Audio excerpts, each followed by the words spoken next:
तस्मै श्री गुरुवे नमः. अज्ञानात अंधस्य ज्ञानांजन शलाकाय चक्षुर्विमीलिते तस्मै श्री गुरुवे नमः. आदरणीय परमपूज्य गुरुवर्य लक्ष्मीकांतजी, तांत्रामचे मार्गदर्शक, गुरुसमान गुरुमाता अप्पा आणि ताई, उपस्थित सर्व शून्य सुजान सुविद्य असे पालकवर्ग आणि माझ्या बालक मित्रमैत्रिणी, आज खरोखर जी सांगताच होत आहे ना कार्यक्रमाची, बरोबर. तर मी 3-4 दिवस पाहतो आहे आणि CCTVतनं पण मला दिसतं आहे की कशा पद्धतीने सगळे बालगोपाळ अगदी मग्न होऊन सगळ्या गोष्टीचं आत्मचिंतन करत होते आणि मलाही माझं बालपण आठवत होतं.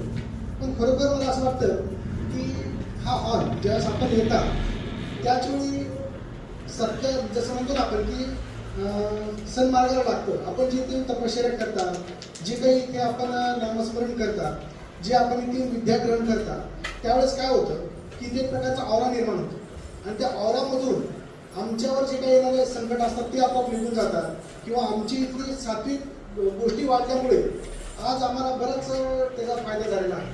तर त्यामुळे हा हॉल देण्यामागे आमचाच स्वार्थ आहे असं मी म्हणेन. आणि गोष्टीमुळेच हा हॉल फक्त युटिलाइजमध्ये आला. आज पलीकडे जिमचं काम चालू आहे आणि सेपरेट त्या हॉलमध्ये आपण जिम तयार करतो. तर मला एक सांगायचं आहे की अशाच पद्धतीने इंट्युशनचा कोर्स माझ्या दोन्ही मुलांनी केलेला आहे. आणि आदित्य आणि अभिनव, मी तर त्यावेळेस आपल्याकडे आर्ट ऑफ लिव्हिंगचे कोर्सेस होत होते तेव्हा आपण उस्मानाबादला हा कोर्स मी केला आणि दोन्ही मुलांना मी 10,000 रुपये खर्च त्यावेळेस येत होता.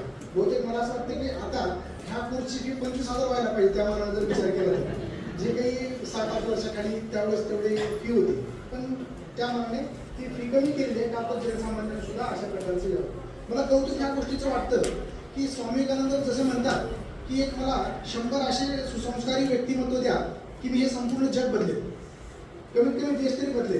तर खरोखर सांगतो की आता सध्या जी काही सामाजिक समस्या आहेत, अगदी आतंकवाद दहशतवादपासून ते स्त्रीभ्रूण हत्येपासून ते जे असतील, शेतकरी आत्महत्या असतील किंवा इतर सगळ्या गोष्टी असतील, बेरोजगारीपासून सगळ्या, तर ह्यावर विविध संस्था काम करतात.